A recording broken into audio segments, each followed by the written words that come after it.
Olá pessoal, tudo jóia? Estou aqui de volta agora para a gente discutir na evolução do Estado moderno o Estado democrático de direito. Bom, para falar sobre o Estado democrático de direito, a gente passou pela análise de dois tipos de Estado. O Estado liberal, que é um Estado mínimo, intervém o mínimo nas relações econômicas e permite as liberdades, só que peca por faltar nos momentos em que ele precisa intervir para buscar a proteção daqueles que são menos protegidos, no sentido de hipossuficiência, e o contrário disso, que seria o Estado social, que ao buscar o segundo ideal da Revolução Francesa, a igualdade, o Estado passa a intervir demais e acaba violando as liberdades e os direitos individuais. Então, a gente teve dois estados aí que acabam se desequilibrando, um por atuar de menos, o outro por atuar de mais. Nessas evoluções, acabou se percebendo que não dá para ser ferro ou fogo.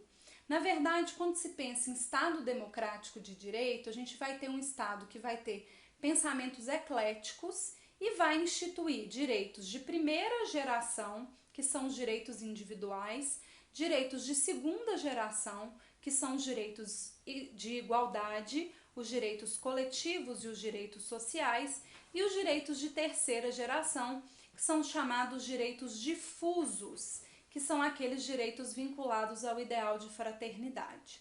Num sentido de Estado democrático de direito, a gente precisa entender os dois conceitos: Estado, território, povo e poder. Agora, o Estado de Direito é aquele Estado que se organiza através da instituição de normas jurídicas que vão estabelecer as regras de convivência social. E aí a gente já viu que, em consequência da existência do Estado fático, a gente vai ter cada Estado tendo uma Constituição que vai estabelecer a organização desse Estado, como que vai ser o estabelecimento do exercício do seu poder, se vai ser monarquia, república, Estado unitário, Estado federal, se eu tenho uma noção de ser presidencialismo ou parlamentarismo. Esse Estado de direito é instituído através da percepção de que as regras que organizam o Estado são regras jurídicas, instituídas de forma racional por um processo legislativo. A segunda noção é que o Estado democrático, como o próprio nome diz, demo significa povo, cracia é o governo do povo para o povo em função do povo. Esse conceito de democracia já vem lá desde Grécia Antiga, mas uma das grandes dificuldades que a gente tem para se efetivar realmente democracia é que muitas vezes a gente acha que o governo é do povo para o povo em função do povo, mas a gente não consegue enxergar todos aqueles que fazem parte desse povo nas suas diversidades. Na própria instituição da democracia grega, a democracia era muito voltada para castas, classes sociais que eram privilegiadas. Eram os homens gregos que eram poderosos economicamente e intelectualmente, que tinham a possibilidade de fazer parte da gestão do Estado. Eles nem pensavam que não era uma verdadeira democracia plural, porque não se levava em conta os outros seres como sujeitos de direito que podiam fazer parte dessa democracia. Ainda hoje a gente tem instituições de Estado que, teoricamente, na nossa própria Constituição, temos a noção da adoção de um ideal democrático, mas na prática a gente ainda peca muito para ter a representatividade de todos os grupos que fazem parte dessa pluralidade do povo brasileiro.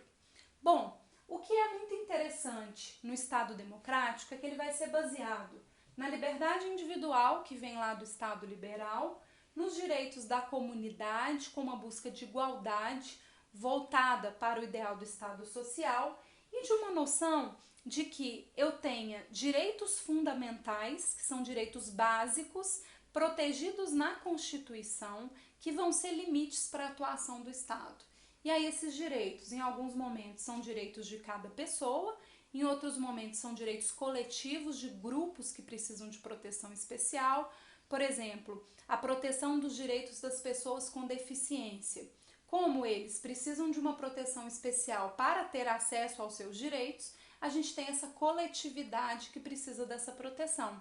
E também aqueles direitos que são de todos ao mesmo tempo, que a gente não consegue dizer individualmente de quem é e nem de um grupo específico, como, por exemplo, o direito ao meio ambiente sadio, que transcende, inclusive, aos limites das relações de fronteira de Estado. E aí, nesse sentido, o governo democrático ele vai ser responsável por atuar nessa luta constante de equilíbrio entre a liberdade, a igualdade e a fraternidade e do respeito do Estado com a noção da proteção dos direitos fundamentais, entendendo que numa perspectiva democrática é interesse público e é interesse do Estado assegurar os direitos fundamentais.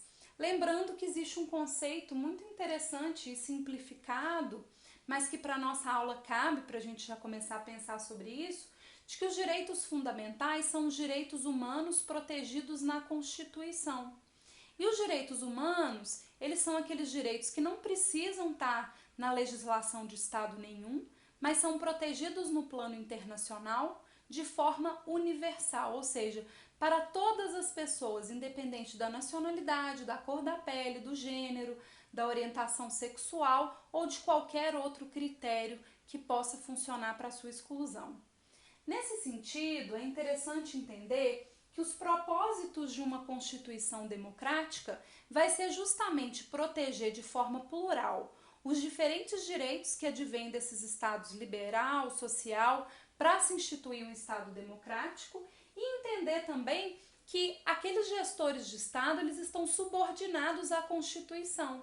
Seja membros do Executivo, do Legislativo, do Judiciário, eles têm que obedecer à Constituição, porque é a Constituição que é o instrumento normativo protetivo da relação democrática e da proteção dos nossos direitos fundamentais, individuais, coletivos, sociais e difusos.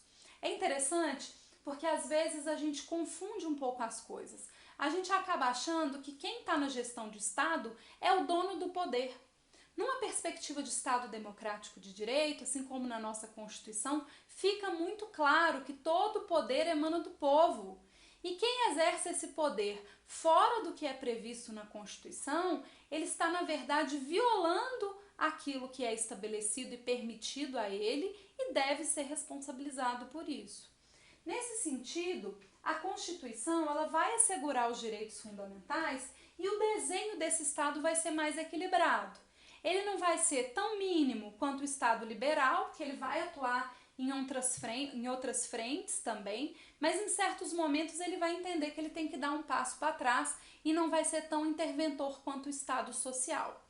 Então, Estado democrático de direito. Resume, professora, pelo amor de Deus, falou demais. Olha, Estado democrático de direito é um Estado que preconiza a noção de que o poder é do povo, de que ele vai ser exercido dentro dos parâmetros legais instituídos na Constituição, de que os gestores de Estado não são os detentores de poder e por isso eles vão obedecer estritamente o que lhes compete no instrumento normativo constitucional e nas normas infraconstitucionais e que necessariamente o fundamento de instituição desse Estado é sim a proteção dos direitos fundamentais. Bom, espero que eu tenha esclarecido esse ponto para vocês. Na próxima aula a gente continua as nossas discussões. Obrigada, tchauzinho!